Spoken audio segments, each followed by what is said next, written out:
So unless you heal the money wounds you have had over the years, you feel stuck, you feel ashamed, you feel guilty. We all feel funny feelings around money. Even if you're super successful, sometimes you feel guilty. If you inherit a lot of money from your parents and grandparents, or if you win a lottery, you just feel a lot of guilt too. And if you have money problems, you feel shame. Welcome to this podcast, guys. I am super thrilled and excited to welcome Ken Honda. Ken is not just a happiness expert, but the author of the best-selling book, Happy Money, The Japanese Art of Making Peace with Your Money. You will see him all over media. He's a regular contributor to many outlets like CNBC, and I believe you really are known as the Japan's Zen millionaire, Ken. So huge welcome to you. I appreciate you sharing your wisdom and your philosophy with us. And there is nothing really quite like happiness and money combined, right? So I'd love to kick you off, Ken, with how did you really develop this perspective between money and happiness? And I appreciate that might be a very open-ended question. Yes, and first of all, thank you so much, Felix, for inviting me. I'm so excited to be on your show, and I'm so happy to share what I know about money and happiness, because this is my passion. After I retired about almost 20 some years ago, I've been thinking of how I can help other people to find peace with money. And my original story goes back to childhood. So I have like a half a century of my career as a probably like an interviewer. I started asking people about money. My father was a very, very successful tax accountant. So he started to actually not teaching, but asking me many questions about money and work and business. So early on, I started developing business ideas and entrepreneurship ideas without thinking much. So by the age 12 or 13, I could start my own business. I started my own business when I was 20, and I retired at the age 29 for 4 years for my baby girl. So I interviewed and met so many interesting people, both super wealthy, not so wealthy, ordinary people, and the people at the bottom. So I discovered it doesn't really matter how much you have, how much money you make. It's about your relationship with money that counts. And I'm sure, Felix, through your work, you've seen all the wealthy people and not wealthy people, and happiness doesn't really have anything to do with wealth, right? There isn't an equation that says wealth equals happiness.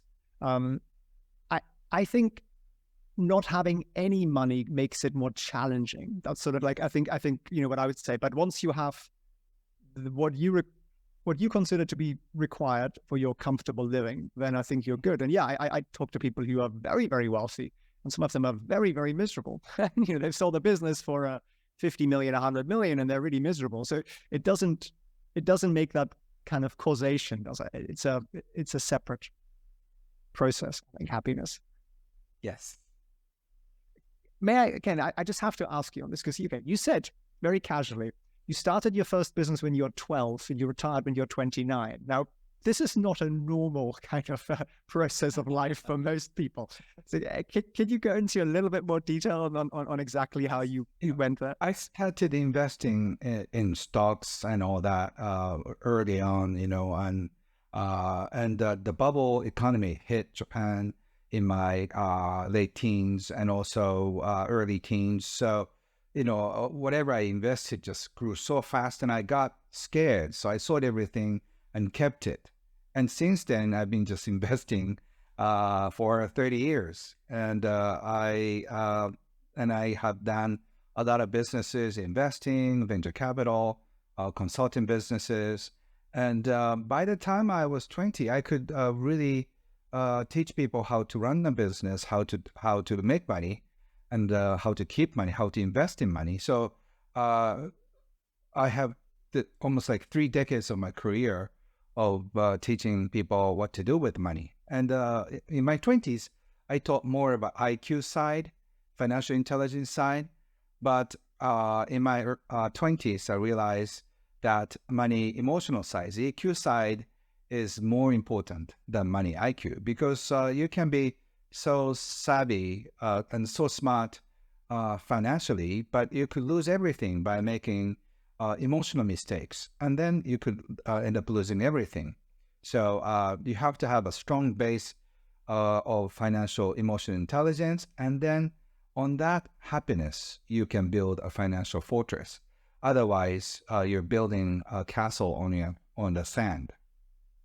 Interesting, really interesting. Because I deal a lot with traders, and that's sort of where I come from. And for me, the success is always in the mind. It's not actually the knowledge, the strategy, the theory. It's actually the mindset. That's kind of what makes them either stay successful, or they kind of like win some and then they lose some. So it's interesting Right. we bring that up. So what is a high financial EQ for you? Like, how can somebody sit down today and go, okay, this is something I want to improve? Yeah. So there are four principles of financial EQ. The first one is to receive well, and you need to receive well, receive opportunities, receive people's happiness, receive happy money into your life. If you're not good at receiving, you cannot start from anywhere. If you're good at receiving support, receiving opportunities, receiving generosity, you can fly. So receiving is really the beginning of everything. When you think of your childhood, when we're born into the world, for the first 7 years or 10 years, we just focused on receiving. Either your parents or somebody took care of you. That's why you can function. If you're a deer or just a lion, you can function after like 5 minutes of birth. But human beings, I think we need to have intensive 10 years of receiving. And after that, if you can appreciate the money you receive, or appreciate money in your life, it appreciates. Because people love to see you succeed in general. So appreciation is really the key. My mentor, Wahei Takeda, who used to be called Warren Buffett of Japan, he passed away a few years ago. He was once a major shareholder of more than 100 public companies in Japan, which is huge. And he said the key to wealth is arigato your money, appreciate your money. Appreciate money being in your life. Appreciate money enriching your life. And by saying thank you for the money coming in and money going out, you can really enjoy money. So that is the part. And the third principle is trust. The reason why people are obsessed about making money or keeping money or saving money is that we have this trust issue with money. It's like cats. When we want it, we don't know where it is, where she is, or where it is. Like, where are you? So money is like that. So we want money to be right next to us. So when we spend money, when we let go of money, we feel this abandonment issue. We don't part well with money.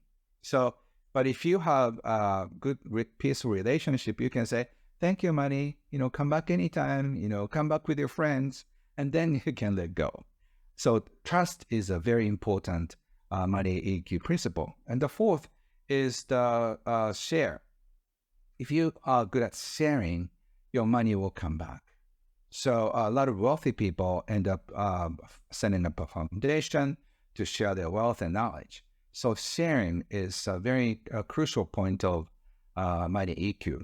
And so if you're good at receiving, appreciating, and trusting and sharing, your happiness grows. And then you feel like always you have more than enough. It doesn't matter how much you have, how much money you make, because you're already an abundant, happy person. I love that. I love that philosophy. I think for most people, probably the hardest part is the trust. I think the Yes. trusting that more will come. Uh-huh. How, how would you recommend somebody deals with that? Do you have sort of a daily ritual, or is there, people like waking up and doing these 5 steps sort of type crazy stuff that we do on Right. TikTok? Yeah. How can, and I don't mean to, dumb this down into a 15-second clip at all, Ken. I appreciate it's a philosophy and it takes time to Right. really get into, but what would Yeah. you say would be a good step for somebody to take to start building trust? You have to just take a look at your life. When you look at your human body, just look at breathing. We breathe in and breathe out. So money comes in and out. So if we have this trust issue, it's like when I breathe out, do you think I can breathe in? I don't know if I can trust that.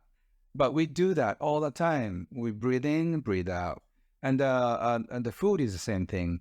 We eat food, drink water, and then release every day a few times. And then if you don't do that, you'll be in trouble. So for me, it's almost like a comedy. If it's food, you want to eat, you make a lot of money and then you want to save money. I don't want to let go. I don't want to spend money. It's like eating all the food and refuse to go to the bathroom, Oh, I'm not going to go to the bathroom. No water, no anything, I'm going to hold on to this, That is not healthy. So the real abundance is in the flow. So once you know, you have to let go. You have to release the toxin. You have to release a lot of things. And then you can invite money in, fresh money in. So I found out that a lot of wealthy people, family wealth, tends to deteriorate people's health. I've seen it all the time. So the people who are living in the flow of happy energy, they tend to be healthy, vibrant. But if you have big companies or huge condos, you inherit them, you do nothing. So you just do parties all the time. You end up being in a drug or alcohol or all kinds of substance abuse. Your energy is not flowing. So the real abundance, real life is in the flow of energy. So once you just see, observe what's going on, the healthy way is to release well and invite a new energy in. So once I know it's hard. I know it's hard to pay the bills, but if you start appreciating, say, this electricity is making impossible this internet. By the way, I had a little bit of internet issue like 10 minutes before this started. Like, oh my God. And so we take it for granted, right? But because of this technology, I can just have a chat with you. You're on the other side of the planet, right? Absolutely. And it's almost like I can touch you. And so it's so amazing. So I'm so happy to pay whatever it's costing me, the light and this whole thing. It's so beautiful that we can connect this way. So I feel every cent or every penny counts. It's so beautiful. I'm so happy to pay for the bill of electricity or the internet company because they're just giving me such a great opportunity. So when we just start appreciating the money I'm paying, I have less fear about being in control with money.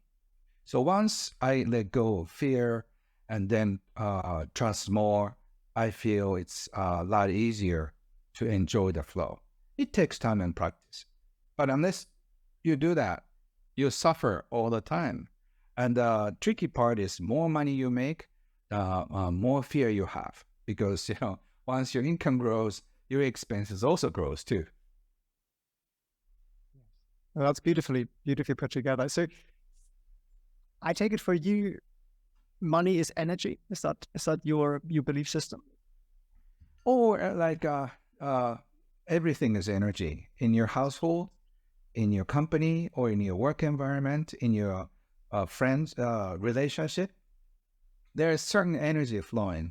Is that a happy, friendly energy flowing in your house, or is that like hostile, like terrifying, cold energy in your house? You remember your household, when you're a child, was a happy one, and look at your life. You look at your current situation? Are you surrounded by very happy, generous people?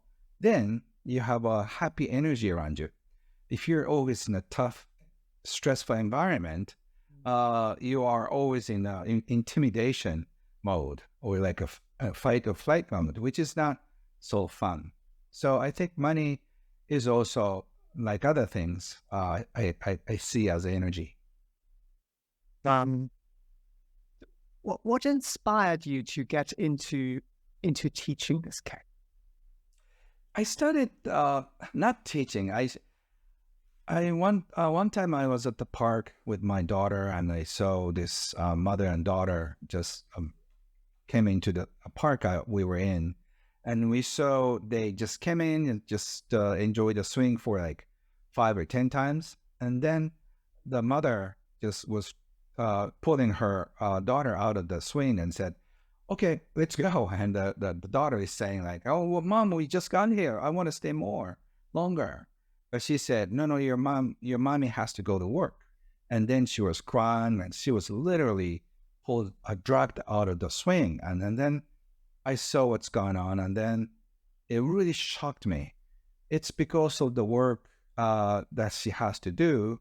She had to leave. I'm sure if she had enough money, or if she could arrange a work schedule, like call up the boss. "Okay, I'm sorry, my daughter is enjoying swinging, so can I come in a little late, like half an hour, max?"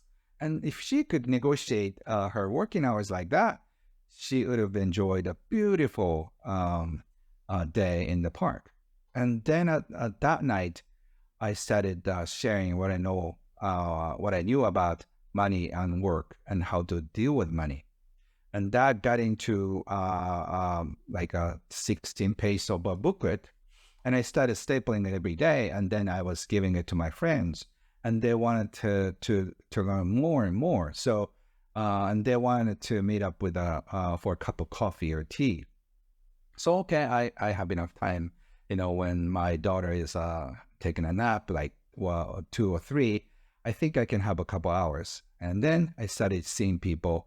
And first of all, like my friends, and then they wanted to bring my friends. So at Denny's, there were like 20 people just who wanted to listen to my little sharing. And then it grew to be a little bit bigger.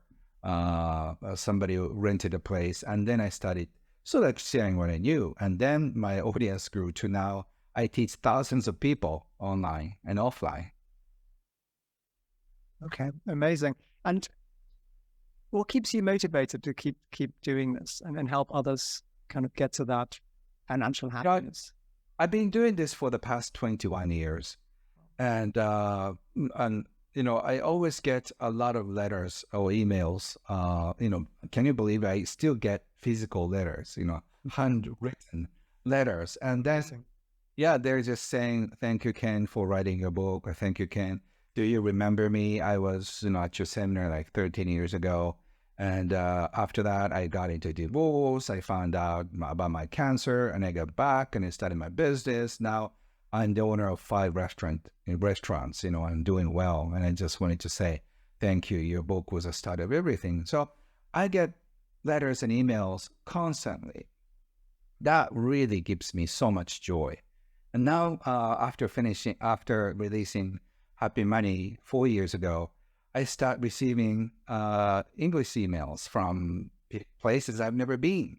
So I am so grateful, and I feel privileged to be able to share what I know and help people in a positive way, especially to transform people's relationship with money. And that's so cool, because once you have less fear, less stress, you fight less with your husband and wife. You fight less with your boyfriends and girlfriend. And also, you don't scold your child as much as you used to. That's a comment that I often get from mothers. I used to scold my child about money, but after reading your book, Happy Money, I scold my daughter once a year, but she scolds me back. She says, the other day, she said, "Mom, is the money you're spending happy money?" So, and the mother says, "Oh, I don't know. Maybe I should not buy this." So the whole family are practicing this happy money ideas. Is your money smiling? Is this money helping you, supporting you? And if you have more than enough, let's share with other people who are less privileged. So I'm just so happy to see the impact of what I do. And I don't need to make another $1 million. I have enough money for the rest of my life. And so sharing this knowledge and sharing this feeling that your life can be different is something that I really find it very joyful and passionate about. Another use the word joyful. And it's something I hear from a lot of sort of teachers, and if I can call you that, that they say they find the experience of actually helping others and then saying, that was amazing, thank you. I think that probably is the ultimate stage of happiness, because it's no longer about selling a product or growing the business or, focusing on the next target. They've kind of gone beyond that. Mm-hmm. And how can you apply that to somebody who is stuck in a job that they maybe don't love, but they have to pay a mortgage and they want to pay for their children's education? And how can they move from there to, the place where you're sitting now?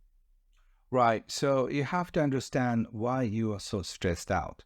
There are reasons. I wrote everything in my Happy Money book and all the other books I wrote in Japanese, which are now being translated into English, by the way. Oh, amazing. And, I have a lot of free content on my website in English. A lot of volunteer people are helping me to just translate what I have shared over the past 2 decades into English now. So you have to know what's going on in your life. It's not really your fault. It's a financial system, and it's not about how you play the game. The money game is a funny game. We didn't have any agreement to play the game. We were somehow brought into this game. After you realize that there is a world. After you're 7 or 8, you suddenly realize that you're in the money game, and you find out that your friend's daddy is making more money. That's why their house is bigger, or they're getting new iPhones faster because they have the money. You don't. So you wake up to this reality, and you don't know the rules of money game. So sometimes you mess up, you get scolded by your parents, you get ridiculed by your friends, you feel shamed, you feel embarrassed about money. So these money games give you all the negative feelings, shameful, guilt, and you name it.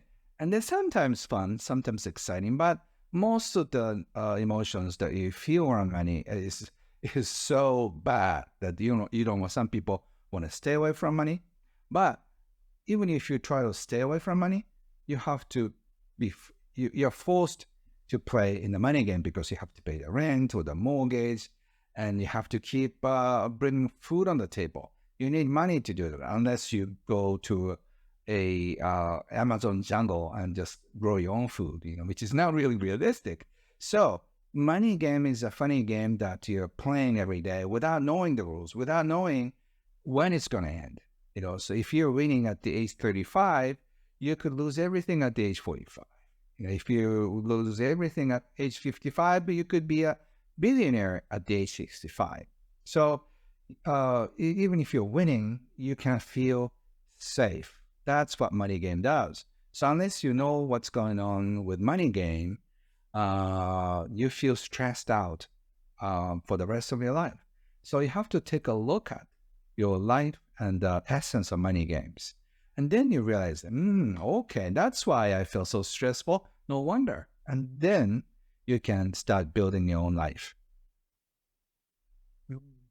And I think you're quite right. Most people will remember that as a child, feeling somewhat ridiculed or embarrassed by, their parents having not as much as somebody else's. And that happens at all levels of income, by the way. Yes.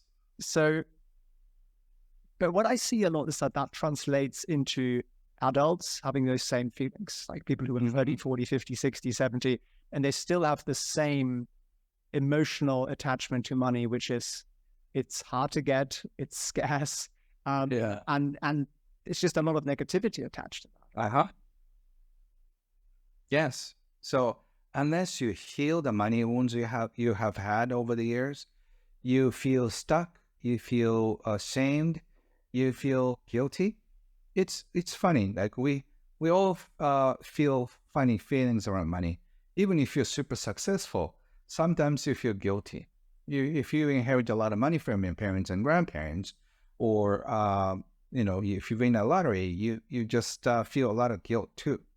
And if you have money problems, you feel shame. If you go into bankruptcy, a lot of people going through a lot of shame and around money. So, and frustration. If the things don't go as well as you think it would, you feel so bad. It gives you like such a bad feeling, and it's almost like the whole your existence is perfectly denied. So, sexual issues and money issues are the cause of many crimes, and also cause of misery. So, unless you just deal with those things in a healthy way, you'll be in trouble. We are all in trouble. So you always come back to the appreciation, the appreciating receiving it well, being open to those kind of 4 steps that you outlined, right? Yes, I mean, that is a basic stuff. If you want to go deeper, of course, there are a lot of other things, but I think that is a simple Zen style little ritual that you can do without costing you anything. And then it works wonders for your psychology, because you can just stay away from misery if you start counting your blessings. Okay, amazing. So if you were to say to somebody, and I appreciate I'm needling you a little on this, but in terms of like specific strategies, because people like to go, okay, I've listened to this. This was amazing. It's very inspiring. What are the specific steps that somebody listening to this who might be experiencing shame or guilt or scarcity around money, what should they be doing differently from today on to help them get it? That apart from, of course, go and buy your book and read it, enjoy it. Right. I mean, I can share some simple steps that you can work on your own.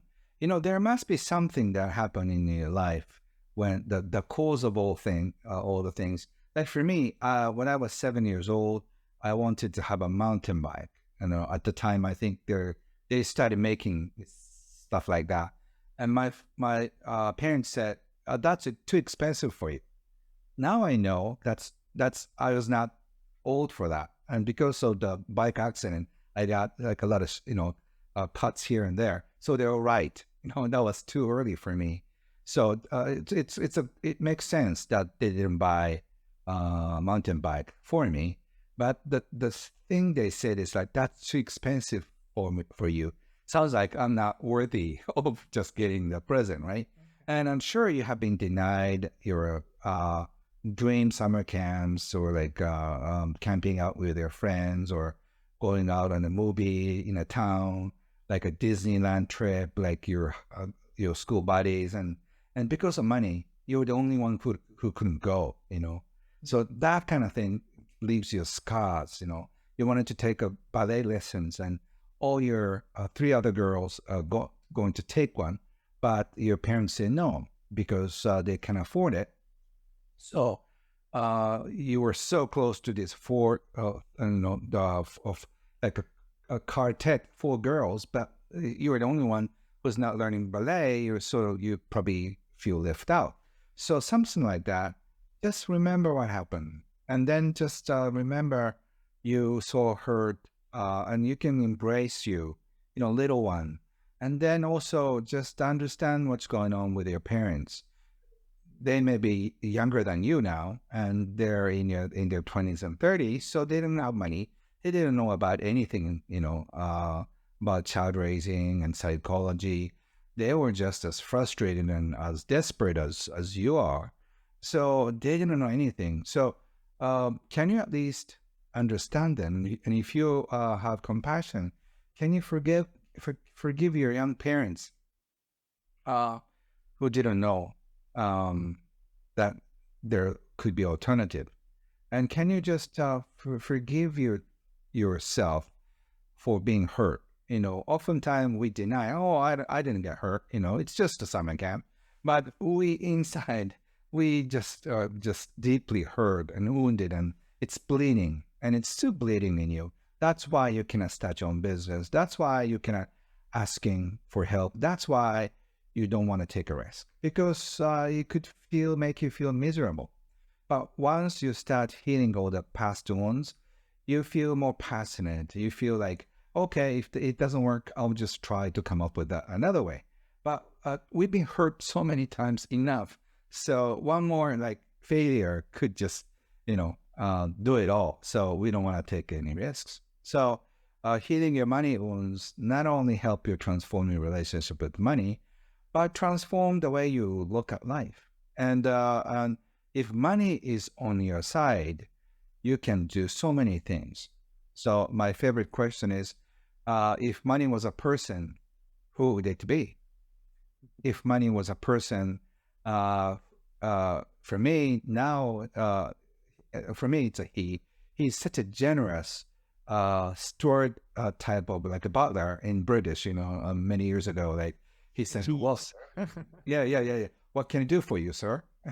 Or like a genie, the magic guy, like he just swing the wind, and then he can just make anything possible.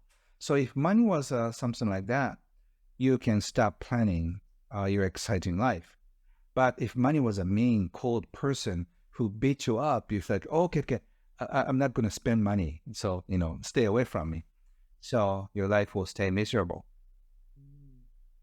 Okay. I love that. So you're sort of saying, go back to, I'm obviously very much paraphrasing here, go back to your childhood experiences and practice forgiveness in a sense, and understand where your parents are coming from, because that's where most of our money trauma and programming comes from. And by doing that, we open ourselves up to changing the way we look at money and actually looking at it appreciatively and get into the flow of things. Yes, that's one way of doing it. And I can suggest another one, which is really that's what's happening now. When we spend money, when we make money, you have to pay attention to what kind of feelings you feel. Is that a joy, excitement, or a little guilt, or awkwardness, or embarrassment, or shame? What kind of feeling comes with money? So if you are careful about observing your money feelings, emotions, you will learn so much about yourself. Oh, I didn't know that I have still guilt, about receiving. So some people feel guilty if they receive more than 5,000 euros or pounds or dollars. If it's $100 or 100 euros, it's okay. But if it's higher than that, I feel like I'm choking. So yes, and I think there are a lot of more Western cultures, and maybe Japan is different on that, but yes, where envy is such a big part of life. Like I've spent the last year in France, and I'm German by birth. Certainly the Germans are generally fairly envious people. People tend to hide their wealth because it isn't very well received. Yeah, and I think it's like Americans, right? Exactly. Whereas in the US, it's like, oh, fantastic, well done, congratulations. How did you do it? Whereas in Europe, it's a little bit more like you must have, scammed somebody, or you don't deserve it. I think that's sort of the programming that we've got. So do you see that? Because I appreciate you deal with people from all over the world. Are there some parts of the world that people have a more healthy relationship with money? I think when it comes to talking about money, Chinese and Japanese and Asian culture, people are more open to money.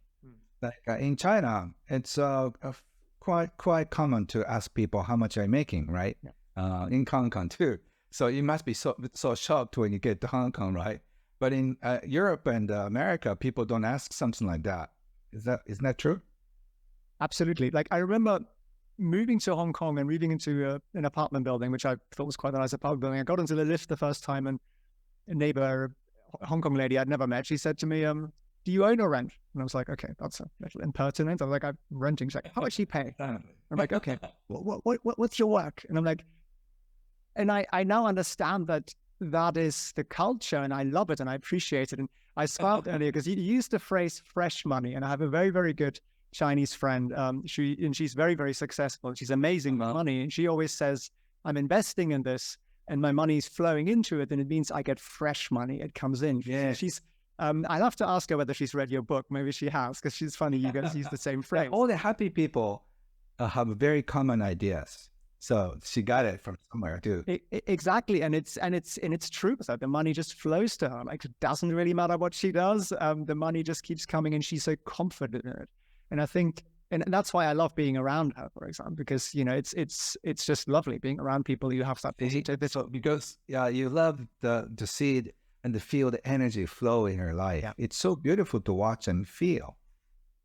Right. So in a sense, Asian culture is a silly phrase. I appreciate they're very different, but there is obviously something at the heart of Japanese and Chinese culture, and maybe other Asian countries as well, that is more centered around flow and energy and kind of being open to money. Yes. And money not being a dirty thing, right? Which is sort of what it is in the West. Yes, but to be fair, I wanted to become an anthropologist when I was in college. So I have studied many different cultures, and I do a lot of work in Northern Europe as well. So like Finland people are a little different from Swedish people. And I observed we have some, open area and not open area. So you probably get shocked by getting asked how much you made last year by a Chinese friend, but you can also ask him, how's your sexual life? And then, so like European people and American people are very open to talk about their social and sexual life. And they're more open to expose their body physically. In Germany and France, like people work so hard to get to pass the law that so women can be topless, right? Right. In Japan, that will never happen in at least 30, 40 years from now. Like, why do you have to have a law, So I think it's a cultural thing. So sexual issues are more taboo in Asian cultures, where money is more openly talked about. Right. So it's interesting, we have taboos in certain areas. So I think we can learn from each other. I think you're right. I think you're right on that. And I really, that's one of the reasons I really love living in Hong Kong, because of the positivity and the kind of positive energy around people building businesses or, making money, and just, it's actually the joy of the process, the joy of the venture, the joy of the success, and not necessarily having to get to a certain number for people, right? And I think that's a big shift that I certainly experienced. And that's one of the reasons I love spending most of the year in Hong Kong and visiting Japan, because you guys just have I think you're just far ahead. It's much easier, I think, in that culture to thrive financially, because you don't have to battle the daily demons that you certainly see. In Europe particularly, I think Europe is a fairly stark example of people they don't really want to be seen to be making money. I feel. I feel it's sort of like, the whole French culture. And I spent a year there, and it's beautiful in many, many ways. But it's like they have to say, I'm doing this as an art sort of thing, and the money is a side thing. I just sort of don't really want it. You know what I'm coming from? Yes. So like you need to be a certain way. And so Japanese people are that way too. If you are intelligent and smart people, you hide your wealth. So one of the very popular courses I teach is jealousy management. So unless you manage the jealousy well, people will just drag you down without you knowing. So I think it's everywhere. So because jealousy is such a big part of our psyche, that we find it so much joy in pulling somebody down. So you have to be very careful with that too. And the money taboo is definitely attached to that too. So I think as much as you enjoy the flow of money, and you have to be guilt-free. Otherwise, if you have guilt, that draws attack. So That's what I learned so much from my mentor, Wahe Takeda. He said the best defense is stay in no defense. So he didn't have a bodyguard, and he had a huge place, but the gate is always open. And then I thought there would be like two strong bodyguards as security people because he's very wealthy person. And then he doesn't have any of that. Anybody can walk into my place because I want to welcome everybody, is what he said. For me, if I was that wealthy, I would have like a police box in front of my house and like security camera everywhere. But he was like that. He said, no defense is the best defense because, I have nothing to be ashamed of. I built my wealth by helping kids. He built his fortune by sending cookies for babies, which is such a beautiful, sweet business. And so he had no guilt about being wealthy. So he and a few other mentors are the only ones that I heard people say like, oh, Ken, I'm so wealthy. So, I have a lot of money to share, is what he said. So he loved sharing his gold coins in his pockets. Whenever he sees a beautiful smile, he says, hey, Felix, gold coin for you. Keep smiling. It's like €1,000 worth of gold coin, it's a real one. So people never experience this heavy, stuff. So, it's gold, it's real gold, solid gold. So a lot of people cry in tears, they're in tears and they appreciate so much and Wahe enjoys giving. So after that, I just asked him, what did you do? You just lost like €4,000 of gold, out of your pocket. And he said, no, I didn't lose it. For your gold coin, which is a happier place, in my pocket or in their pockets? If it was in her pocket, like she'd take a look at it like a few times a day and then just pause it or just look at it but I have so many coins, so I don't pay much attention. So I think for that gold coin, it's much, much happier to be in the custody of, people who have good heart. And also, what would you do if you get a gold coin about your beautiful smile? So I said, probably she's going to keep smiling, because she's so happy. And he said, yes. So instead of giving it away, I did a shopping. I bought the lifetime worth of smiling for only €1,000. Like that is his way of thinking. That's a beautiful mind. Clearly, you're very fortunate to have him as a mentor.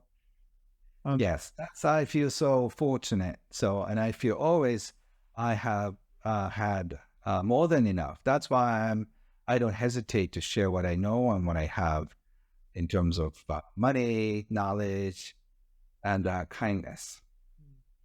I can take you back to one thing you said earlier around the sort of envy topic. Right. So I talk to a lot of people who are kind of the ones breaking out of the mold of their friendship circle, their families, right, who are driven to be successful and, maybe at whatever stage of that. And almost all of them face some level of envy and criticism from, it could be family, it could be parents, it could be friends, it could be co-workers. Like, why isn't enough what you've got? Like, why do you need more? What would you say to them to kind of, how do they deal with that? Because, you can't change other people, right? You have to deal with your own mind. That's true. So I always talk about the yachts, the boats with a sail. So they can go forward with a forward wing and also against wing. By manipulating your sail certain way, if the wind blows towards you, you just do it this way so you can go forward. And if you get a wind from back, also you arrange it so you can go forward. So it doesn't really matter if the wind comes toward you, from behind you. Either way, that's energy. So just your the criticism you get from your close friends and family members, I always translate them like, Ken, you can be modest, right? So even if you make that much money, don't be arrogant. Just stay humble. So I translate them into my own language, almost like a support. So if my friend, for example, starts criticizing me that I'm making too much money, so I'll translate in my head, Ken, you are incredible. You're making so much money. So I think probably you're going to give it away to some people, right? And I'm so proud of you, Ken. So I translate it into that instead of just feeling down because of the criticism. Just feel the wind. It's the concern, the love from your close people. And if you can receive the wind this way or that way, either way, you can move forward. Yeah, that's a beautiful way of looking at it. I shall certainly practice that. That's fun. Translate. That's an interesting one. You should make a Ken Honda translate app. I think that would be yeah. Actually, I do that all the time in my seminar. Because if you can I used to be a translator for politicians and influential business people 30 years ago. That's how I studied English. But to translate what's going on in your life is so transformative, because by translating whatever you hear into whatever you want to hear, it energizes you. So instead of just pulling it down, you can energize you by translating in your own unique way. It's not a crime, if somebody said, I hate you, you can translate, I love you. Okay, thank you. And so, you can do that. It's not an offense. So if you have the right translation mechanism, and it takes a lot of practice, but I think you can take it because, remember, like when you were in grade school, girls would say, I hate you. Usually, like, that means I like you, right?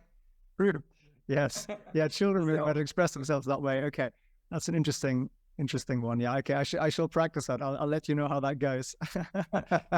Yeah. Well, when you get a lot of negative response, this is terrible, this is like a scam. I hate this program. I said, oh, this is beautiful. I love you. Thank you. Yes. I mean, I guess the way I've always looked at it, I always think like, what's going on in their life to make them so angry? Like, how can I help them jump out of their limited mind space? That's always the way I've looked at it. But I think yours is a little bit more powerful. Yours is definitely a little bit more positive. So you cannot change them. And also, I think of them as a person who has a diarrhea today. He had a bad stomach. So he needs to go to the bathroom, or he's probably got sick, so he's throwing up. But that doesn't mean that I caused it. He probably ate something bad the day before. It's nothing to do with me. The fact that he's in a bad mood and try to just, throw something at me, doesn't mean that I'm bad. That only says he's in a bad mood, and I have nothing to do with it. I totally understand. No, I really can. It's very inspiring talking to you. I absolutely appreciate you sharing, and please keep doing what you're doing. I want to encourage everybody to check out your community. It's called the Arigato Living Community. So if you guys go to kenhonda.com/Arigato Living, that's kenhonda.com/Arigato Living. The link will also be below or above, depending on where you're watching or listening to this. And of course, get your hands on Ken's Happy Money book. And Ken, you mentioned, is there some more publishing coming down the road that we should be looking forward to? Yes. Right now, I'm signing a contract with Hay House Publishing, and yes, I don't know how much I can say, but the novel I wrote a while ago is going to come out sometime next year. So we sold a lot of copies, and so it's going to be a very interesting book that will really change your life. So Oh, I can't wait to read that. I'm a big fan of Hay House as well. So this is a novel format. Yeah? This is a Yes. story. Okay. And I hope it's going to be a movie. Oh wow. Okay. Well, big plans, Ken, and I'm sure it'll all come out just perfectly, exactly how you imagine it. Ken, I so appreciate your time and your positivity and how you are helping people change their lives, and just look at money as a happy thing. I think that's such a huge mindset shift. If we can achieve that, the world will be a better place. So Ken, thank you so much for your time. I appreciate it. Thank you. Love to have you back Thank you, sometime. Alex. And Yes, please do. and I wish you a beautiful time in your This is your retreat where you are right now. Where is this in Japan? Yes, For people I'm who going don't know? to. Yes, this is my retreat center. There will be 70 guests tomorrow, and we're going to have a 3-day seminar on how to write a bestseller. So I'm very excited to teach how to write a book seminar as well. Interesting. I love how you do so many things, and I think again that's something we can really learn from Asian cultures, if I may call them that. Is the openness to do lots of different things, right? You don't feel like you need to be pigeonholed and now only do one thing for the rest of your life. That's so true. And I am such a multitasker. So I just keep publishing books. That gives me energy to speak. And if I speak to thousands of people, I get inspirations to write. So like the energy just comes in and out and it flows so beautifully. So I really enjoy what I do now. Amazing. Well, Ken, thank you so much for sharing your energy with us, Thank you. your thoughts with us. I Yes. appreciate you. Yeah, I'm sending all my happy money energy to you, Felix, and also all the viewers and listeners. Thank you so much. Have a beautiful life. Bye-bye. Thank you. Thank you, Ken. Bye-bye.